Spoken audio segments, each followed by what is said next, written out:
জুমার দিন সম্পর্কে খুব সুন্দর একটি হাদিস আবু দাউদের মধ্যে হাদিসটি রয়েছে এবং আল্লামা আলবানী রাহমাতুল্লাহ আলাইহি হাদিসটিকে সহিহ বলেছেন। অস বিন অস আস-সাকাফি রাদিয়াল্লাহু তাআলা আনহু সূত্রে হাদিসটি বর্ণিত। তিনি আল্লাহ রাসূল সাল্লাল্লাহু আলাইহি ওয়াসাল্লামের কাছ থেকে শুনেছেন।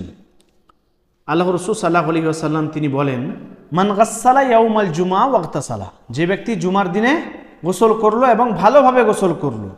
এই ওয়াগতাসালা এর অর্থ হচ্ছে ভালোভাবে গোসল করা বা সাবান শ্যাম্পু ইত্যাদি দিয়ে গোসল করলেন।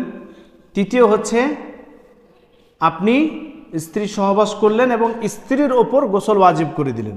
স্ত্রী সহবাস হলে দুজনের উপরে গোসল ওয়াজিব হয়ে যায়, তো গোসল ওয়াজিব করিয়ে দেওয়া। তো আল্লাহ রাসূল সাল্লাল্লাহু আলাইহি ওয়াসাল্লাম তিনি বললেন যে মান গাসসালা ইয়াউমাল জুমআতি ওয়াগতাসালা, যেই ব্যক্তি নিজে গোসল করলো এবং অন্যের ওপর গোসল ওয়াজিব করিয়ে দিল, মানে স্ত্রীর সাথে সহবাস করলো এবং স্ত্রীর উপরও গোসল ওয়াজিব হয়ে গেল। সুম্মা বাক্কারা অবতাকারা, এবং সে অতি শীঘ্রই তাড়াতাড়ি সকাল সকাল জুমার মসজিদের দিকে নিজে রওনা হলো, নিজে গেল এবং অন্যকেও সে নিয়ে গেল, মানে নিজেও সে মসজিদে তাড়াতাড়ি গেল, সকাল সকাল যাওয়ার চেষ্টা করলো, আউয়ালে ওয়াক্তে যাওয়ার চেষ্টা করলো এবং অন্যদেরকেও সে নিয়ে গেল। ওয়া মাশা ওয়া লাম ইয়ারকাব, সে পায়ে হেঁটে গেল, কোনো যানবাহনে সে চড়ে গেল না, যেটা আজকে দেখতে পাওয়া যায় না, খুব কম।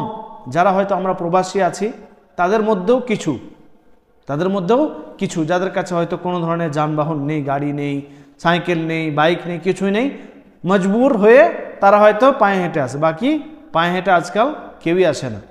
তো এই হাদিস ওই সমস্ত ব্যক্তিদের জন্য যারা পায়ে হেঁটে আসে, তারা এই ফজিলত কিনতে পাবে। ওই জন্য এই ফজিলত পেতে গেলে এই হাদিসে যে সমস্ত জিনিসগুলো উল্লেখ রয়েছে সবগুলোই, জুমার দিনে গোসল করতে হবে, ভালোভাবে গোসল করতে হবে। দ্বিতীয়ত, সে নিজে অতি শীঘ্রই অতি তাড়াতাড়ি জুমার মসজিদে আসবে এবং অন্যদেরকে নিয়ে আসার চেষ্টা করবে।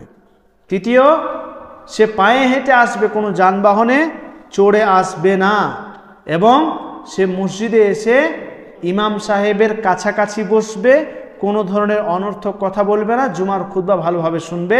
তাহলে সেই ব্যক্তির প্রত্যেকটি পদক্ষেপে পুরো 1 বছর রোজা রাখার এবং 1 বছর কিয়ামুল লাইল করার সমান সওয়াব পাওয়া যাবে। সুবহানাল্লাহ। ইনশাআল্লাহ আমরা মাঝে মাঝে চেষ্টা করব, কোনো সময় না পারলে এই হাদিসের পুরো অর্থটাকে সামনে রেখে একবার চেষ্টা করব। গোসল করলেন, ভালোভাবে গোসল করলেন এবং সাথে সাথে কি করবেন, তাড়াতাড়ি মসজিদে যাওয়ার চেষ্টা করবেন, ইমাম সাহেবের কাছে বসবেন, পায়ে হেঁটে যাওয়ার চেষ্টা করবেন। পায়ে হেঁটে আমাদের দেশে একটু সহজ হয়, কারণ সেখানে রোদ বৃষ্টি কম, একটু রোদটা কম বেশিরভাগ, আর দ্বিতীয়ত কাছে মসজিদ হয়। আমাদের দেশে বেশিরভাগ জামে মসজিদগুলো কাছেই হয়, এই দেশে একটু দূরে দূরে হয়। যার কাছে তার কাছে, হাজিরি মসজিদ যার কাছে তার কাছে, কিন্তু ওই দিক থেকে যারা আছে তাদের জন্য দূরে হয়ে গেল। 2 কিলোমিটার 2.5 কিলোমিটার হেঁটে আসা একটু কষ্টকর, বিশেষ করে গরমের সময়। এখন হয়তো হালকা শীত ভাব, এই সময় তো আসতে পারা যেতে পারে, কিন্তু অন্য সময় তো মুশকিল, দূরে দূরে হয়।